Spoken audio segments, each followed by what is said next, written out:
C'est une dinguerie les gars, on a la réaction des joueurs de Madrid suite aux déclarations de Yamal. Et je peux vous dire une chose, ils n'ont pas du tout validé les provocations du petit. Et comme je vous l'ai dit, je sais déjà que le Kicks il a pas kiffé. Les joueurs du Real Madrid ont entendu les propos de Lamine Yamal hier soir et ils n'en sont pas contents. Les joueurs en ont assez de lui et le décrivent comme un mauvais coéquipier. Je pense que ce sont ses coéquipiers en sélection espagnole. À Madrid, on estime que Lamine Yamal, peut-être en raison de son âge, ne respecte pas les codes entre professionnels. Ce n'est pas la première fois qu'il constate des attitudes inappropriées, même si cette fois-ci c'est trop difficile à supporter. Ah, Lamine a révélé les démons de nos joueurs avant le Classico. Madrid considère les propos de Lamine comme stupides et comme un manque de respect. À ce qui paraît, Carval devrait lui parler à la fin du Classico. Imaginez, on perd le Classico, il tape sa célébration. Carval, il va aller parler pour lui dire quoi en fait? Attention, Yamal Carreras a disputé 11 duels face à la Juventus et il les a tous gagnés. Je sais pas comment il a fait parce qu'il a fait des phases bizarres dans ce match. Mais aucun défenseur n'a réussi cette performance en Ligue des Champions depuis 10 ans. Les gars, Marca a dit beaucoup de choses, on sait pas si c'est vrai. Mais là, ça devient un duel Madrid-Yamal, il va falloir porter ses couilles. Parce que le petit, il a ouvert sa bouche, hein. S'il assume et nous met une fessée, ça veut dire quoi en fait? On a tellement pas le droit à la défaite, les gars. Carrément, ça me met de la pression. Le Real est choqué par Yamal aujourd'hui. Plus généralement, c'est l'Espagne qui est indignée par les propos de Lamine Yamal qui a dépassé les limites, hein, tout simplement dans son talk show hier où il a expliqué qu'en gros,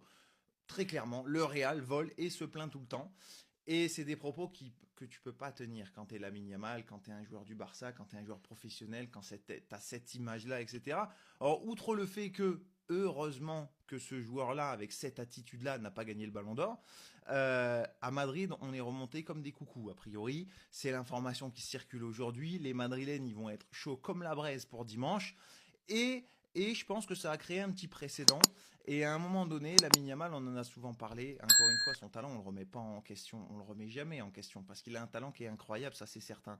Maintenant, que ce soit dans l'attitude, que ce soit ces petites déclats sur les réseaux, que ce soit ce genre de déclaration là dans un talk show, en fait, il faut se rendre compte que tout n'est pas permis, que c'est pas parce que tu es Lamine Yamal que tu peux manquer de respect à tout le monde et n'importe qui, que tu es le plus fort, le plus beau, ceci, cela. Et ça montre encore une fois les limites peut-être de son entourage, parce que clairement, que son entourage le laisse faire ça, c'est qu'à un moment donné, il y a un truc qui va pas. Mais surtout, ça montre les limites du joueur. Voilà, c'est dommage parce que ce qui fait un grand champion, avant tout, c'est ce qui se passe là-dedans. Et quand on voit ce qu'il est capable de faire, le gars, il a que 18 ans, sa carrière, elle commence à peine. Lamine Yamal, on lui souhaite pas, mais ça peut être tout aussi bien un feu de paille, hein. Et on en parlera toujours comme un talent gâché. Et en tout cas, ce qui est en train de se passer là, entre tous les trucs un petit peu extra-sportifs, ceci, cela, plus sa blessure malheureusement en pubalgie qui va traîner pendant un moment et on espère pour lui qu'il réussira à se faire soigner, il se fera peut-être opérer ou autre, mais il ne pourra pas louper la Coupe du Monde, donc peut-être après la Coupe du Monde. Mais tout ça, c'est des choses qui mettent des petits doutes, tu vois, mettent des cailloux sur sa route d'un talent pur qui finalement, dans l'attitude qu'il a, ben c'est des petits cailloux, hop, dans la chaussure. Et est-ce qu'il réussira à aller au bout? Est-ce qu'il réussira à pas faire n'importe quoi et à pas gâcher ce talent-là? Mais quand on voit ce genre de déclat, quand on voit ce genre de sortie, quand on voit comment il est capable de faire n'importe quoi, bah finalement on commence à en douter un petit peu. Voilà, attention, voilà, attends, c'est dommage. Et surtout, c'est pas ce qu'on attend de la part d'un joueur qui est considéré comme l'un des meilleurs du circuit et surtout qui veut un jour gagner un Ballon d'Or. Franchement, avec cette attitude-là, mais heureusement qu'il l'a pas pris, parce que le fait d'être un minimum respectueux envers ses adversaires est une catégorie au Ballon d'Or, hein. Donc voilà, un minimum. Ça, c'est Winston Mike. Il vient de faire son entrée en Champions League et il va toucher son premier ballon en Champions League. Ah là là, les gars. Moment incroyable. Il reçoit le ballon. Guettez le contrôle atroce qu'il fait. Ah non, mon petit. Toi, tu dois être un technicien à la Neymar. Ah, j'aime trop. J'aime trop les jeux de techniciens comme ça. Regardez comment le ballon, il reste. Ok, bon, maintenant, qu'est-ce que tu vas nous proposer? Tu vas nous faire du Désiré Doué, du Neymar. Vas-y, montre-nous. Mélange le mélange. Aïe, aïe, aïe, Witsam. La réalité t'a rattrapé. Tu attendais ce moment-là. Tu voyais les highlights de Neymar, etc. Tu pensais que c'était facile. Le boulot n'est pas facile. Tu t'es mis en confiance avec ton contrôle. Ok, fais une passe en retrait, joue simple. Joue simple. Le bouc de l'Eintracht Francfort, il avait l'air de dire, mon petit, t'as vu tes bêtises? Je vais t'envoyer à l'hôpital. Vas-y, tu vas faire ça. Tout le monde se cherche, le football est devenu dur. Toi, t'es là, tu viens premier ballon, tu veux humilier les gens. Joue simple, fais ta petite passe en retrait, prends confiance. Tu fais un bête de contrôle, arrête, tu t'en vas. Ah, applique-toi.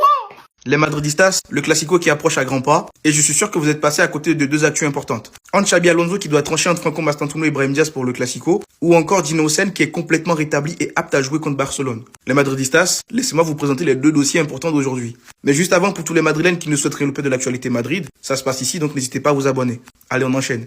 Pour commencer, Xabi Alonso doit trancher entre Franco Mastantuono et Brahim Diaz pour le poste d'ailier droit lors du Classico. L'Espagnol fait confiance au jeune Argentin, mais un Classico n'est pas un match pour les doutes. C'est pourquoi Brahim Diaz a de réelles chances de débuter. Après, je comprends la logique. Je me dis en soi, Brahim Diaz, il connaît peut-être un peu plus le Barça que Franco Mastantuono. Mais faut voir. Est-ce que lors du Classico, Brahim Diaz va prendre ses responsabilités ou est-ce qu'il va continuer à faire le joueur timide? Parce que Brahim Diaz, faut pas oublier, hein, il te fait un match bon, l'autre match il est mauvais, un match bon, l'autre match il est mauvais. Et pour moi, je trouve qu'il est trop doux. Donc faut voir. Par contre, vous dites-moi dans les commentaires, vous titularisez Mastantuono ou Brahim Diaz contre le Barça lors du Classico. Et surtout, Dino Ossen est complètement rétabli et apte à jouer contre Barcelone. Mais la question qui se pose dans la communauté Madrid, c'est est-ce qu'il sera apte à jouer? Parce qu'il faut se dire la vérité, il revient de blessure.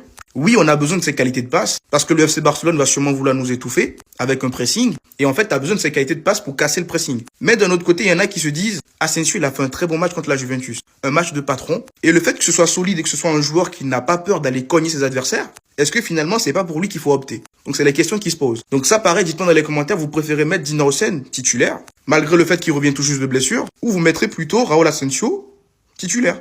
Donc voilà, dites-moi dans les commentaires. Et surtout, pour nous développer, vous savez ce qu'il vous reste à faire? Abonnez-vous.